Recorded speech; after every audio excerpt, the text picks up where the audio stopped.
Yaakov, Jacob, is not a stranger to being alone. In this week's parasha, for the second time in his life, Jacob is on a journey and finds himself alone in the middle of the night. This has happened before. As a young man, Jacob fled his family, his home, everything he knew, everyone he knew, because of the murderous rage of his twin brother Esau, out of whom Jacob had tricked for the birthright and the blessing that was rightfully due to the older sibling. And Jacob goes on his own, and he is exhausted. He puts his head down on a rock for a pillow in the middle of the night, and last week's parsha dreams of a ladder with its foot in the earth and its top rung reaching into the heavens, and he says, "Surely God is in this place, and I did not know it. Achen yesh Adonai b'makom hazeh v'anochi lo yadati." He keeps traveling, he falls in love, he meets the person who would become his father-in-law and employer and tormentor, Laban. He is tricked himself into marrying the sister whom he did not love, Leah, and then working 7 more years for the one he did love, Rachel, and he fathers a family with the 2 of them and their concubines. He amasses not just a great family, but also great wealth, and he decides in this week's parsha it's time to break free. But Jacob has unfinished business. He knows that his journey will not be complete. He will have no closure until he confronts Esau. And so as he prepares for that encounter, he sends messengers ahead to Esau. He separates himself from his family, and he says to the messengers, "Take all of these gifts." And the bounty that Jacob provides to the messengers to give to his long-estranged brother is staggering in its generosity. What is Jacob hoping? The Torah itself tells us. He is hoping that the gifts will soften Esau's heart and that he will find favor with him once again, and that perhaps with the gifts reaching Esau as a token of Jacob's good faith and goodwill, they will put any bad blood behind them and embrace as brothers once again. That is, in fact, the outcome. But Jacob, left alone in the middle of the night with only the gifts ahead of him, has no idea how things will turn out. And it's at that moment when the sun sets that the night messenger comes and wrestles him to the break of dawn, refusing to let go. And it is Jacob who prevails, even having his hip wrenched at its socket. He will forever walk with a limp. He will forever be injured and transformed. Sending gifts ahead as a token of goodwill evokes a powerful line from the Bible's book of Proverbs, which the rabbis often cite. That line is just 3 words. It says, Tzedakah tatzil mimavet. Tzedakah saves from death. The rabbis also debate the meaning of this because there are 2 possible, highly divergent interpretations of this verse. Tzedakah tatzil mimavet. Whom does tzedakah save from death? The one who gives or the one who receives? In the case of Jacob, he is hoping to be saved through his act of tzedakah. Through his generosity of spirit, he is hoping that his life, forever endangered, or for the last 21 years endangered by his brother Esau, will be saved. The rabbis, of course, point out, however, that tzedakah, the act of giving generously of oneself to help others, can be an act that saves life. It is that verse, that theme, tzedakah tatzil mimavet, tzedakah saves from death, that inspires the holy work of tonight's guest, Adam Azari. So I'm going to say a few words about our guest because it really is an honor to have him here. For what I understand from Adam is his first live audience presentation. So please go easy on him. He's really happy to be here at WRT. So I'm going to say a few words about Adam and about the Jewish Effective Giving Initiative, which is his brainchild. It's an exciting new project that lives under the auspices of the World Union for Progressive Judaism. That is the global arm of our Reform Judaism.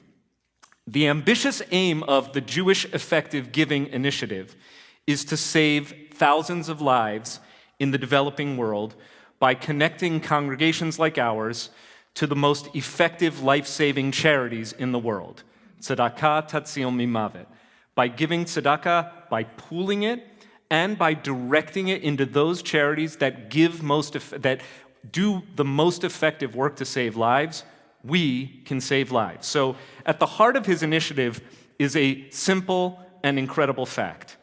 The world's most effective life-saving charities can, based on extensive research and the most reliable sources, save the life of a child for as little as between $3,500 and $5,500, and prevent a great deal of illness and suffering for the same amount of money. The initiative strives to inspire rabbis, cantors, congregations, and families to save lives and prevent suffering by working together to support thoroughly vetted charities which tackle problems like malaria, vitamin A deficiency, and access to vaccines. And although the project is just getting started, it has already dozens of leading congregations involved, including 30 that have taken a pledge to save life, including WRT. We have pledged, along with about 30 other congregations, to give so as to save at least one life each year in 2021, 2022, and going forward through effective giving. So I'm going to say a word about Adam and ask him to come forward. Adam Azari is the founder and head of the Jewish Effective Giving Initiative. He is the son of a Reform rabbi, and he's very modest, but he's the son of not just any Reform rabbi, but a most distinguished pioneering Reform rabbi, my friend Rabbi Meir Azari, who is the founding rabbi of Israel's largest Reform congregation, Beit Daniel in Tel Aviv. Those of you who have traveled with WRT to Israel may well have visited Beit Daniel, may well have interacted with Rabbi Meir Azari. Adam grew up in the belly of Reform Judaism in Israel and realized early on that Reform Judaism can play an important part in the fight against global poverty, and decided to dedicate himself to helping rabbis, cantors, and Jewish leaders save and substantially improve the lives of people in the developing world. He grew up at the Beit Daniel congregation in Tel Aviv. He holds a master's degree in philosophy from Tel Aviv University. In the past, he has worked as an editor, a teacher, and a caretaker for people living with mental illness. And he is the proud husband of, what's her name? Natalia. And you have one child named? Ida. Ida is a girl. Come forward, please. Adam Azari. This is a Devar Torah that now goes from being a monologue to being a dialogue. And because Adam is clearly a product of a very skilled rabbi, he understands that any good Devar Torah needs to have 3 points, and help to prepare this Devar Torah along 3 quotes that shape your vision and the work that you do. So I'd like to start with a quote which will allow you to talk about why you started the Jewish Effective Giving Initiative. And this quote is by the great Eli Wiesel, Zichrono Livracha, may his memory be for a blessing. It turns out that recently I have befriended his son Elisha Wiesel. We sit on the board of Zioness, which advocates for the rights of American Jews not to check their Zionism at the door when they advocate in progressive causes and spaces. So Elisha Wiesel, I actually shared this quote with him, and he said he was so moved to know that his father is going to be quoted tonight at Westchester Reform Temple. Oh, that's amazing. So Eli Wiesel said, "A Jew must be sensitive to the pain of all human beings. A Jew cannot remain indifferent to human suffering, whether in other countries or in our own cities and towns. The mission of the Jewish people has never been to make the world more Jewish, but to make it more human." So how does this quote connect to the work that you do? And I just have to swallow the microphone. Oh, okay. There we go. So first of all, thank you so much for having me here. I have to say that this is actually the first in-person event that I'm doing in relation to this project. Thus far, I've been on Zoom. So I'm both excited and kind of excited slash terrified, but really Rabbi Blake has been so gracious and so welcoming that I already feel much more comfortable. So thank you so much. I think that this quote, this quote to me really is a beautiful expression of an idea that I hold to be very true, and that's that the best case for Judaism and Reform Judaism in particular is that it really makes people do more good in the world, that it makes people more compassionate, that it encourages people to really think through and feel through things when trying to help others. Seeing our difficult history, especially the period which Elie Wiesel lived through personally, I think we really have a responsibility to alleviate the suffering of others. Oh, sorry. It drops out. That's okay. Oh, okay. You're done. We'll keep boosting you up. Okay. Right. So I really think we have a responsibility to alleviate the suffering of others and really try to make the world more compassionate and just a place for all human beings. Yeah. So let's talk about Jewish effective giving. I'm going to start with a quote and then ask you to kind of comment on the significance of this, because when I read this statistic, it really startled me. There were, in the year 2020, so the same year that all of us were focused on COVID-19, there were 241 million cases of malaria.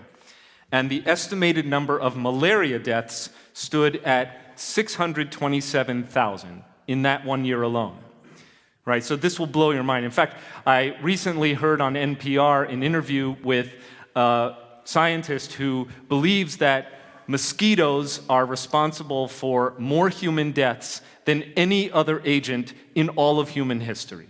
That the mosquito is responsible for more human deaths. So malaria continues to infect, afflict, and kill a staggering number of people every year.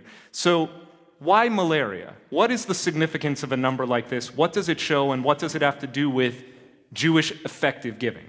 So I have to say that the most amazing thing to me about this fact, which was a giant eye-opener thing for me when I learned it, is that malaria in fact kills more people every year than all the world's homicides, wars, and terrorism combined.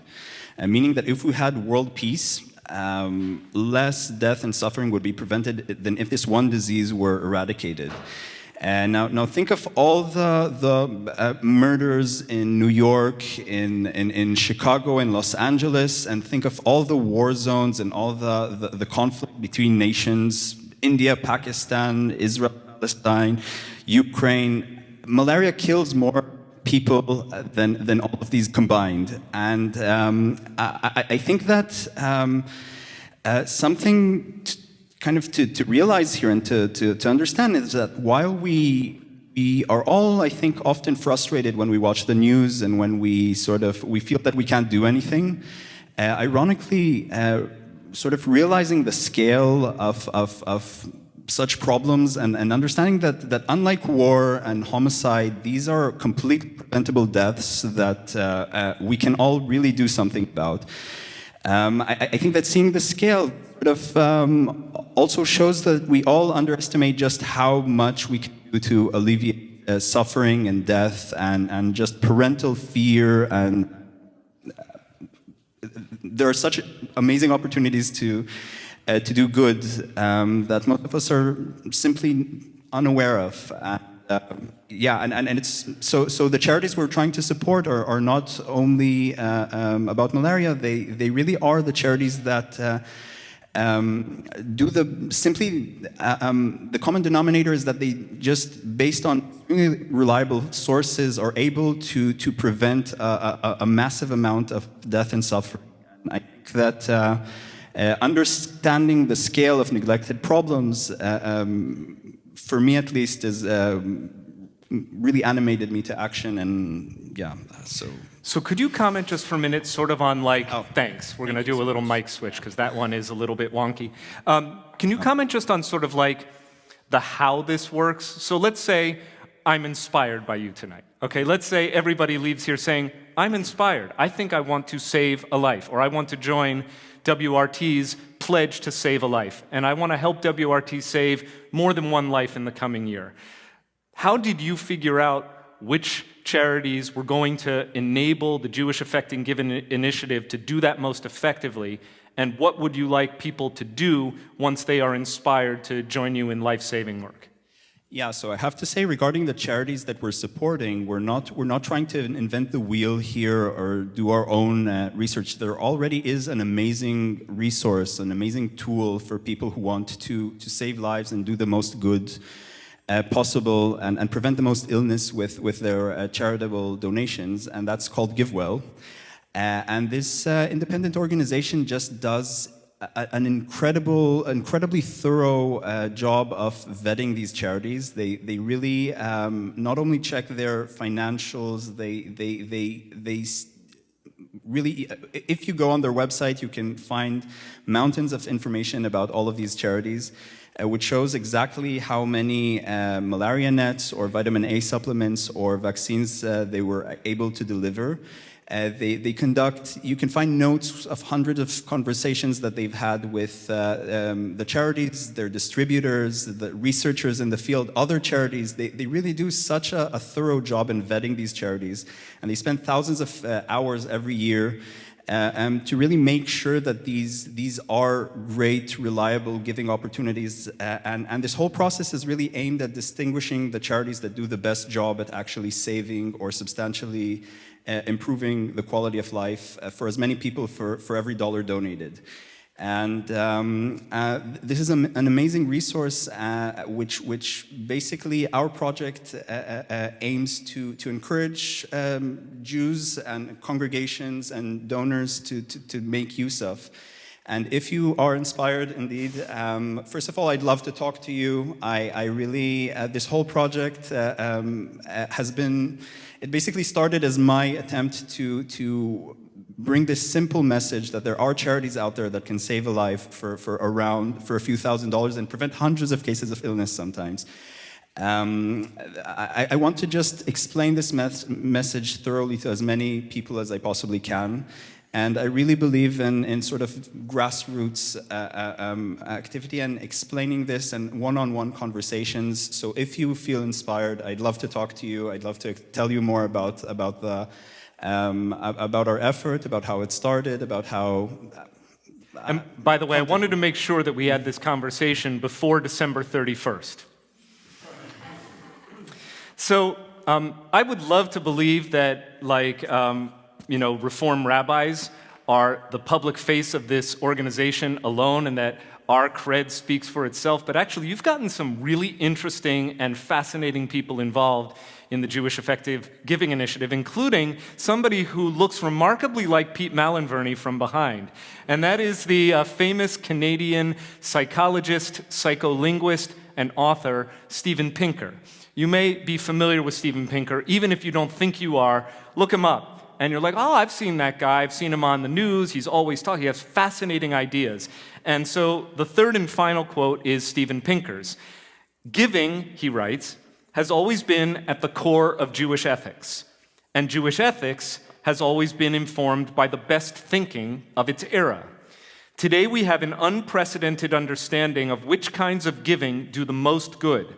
And Judaism can be at the forefront of initiatives that attract the righteous and help repair the world. So first of all, how did you get Steven Pinker involved in your project? And share with us, by way of concluding, a thought or two about where you see this initiative going in the coming years.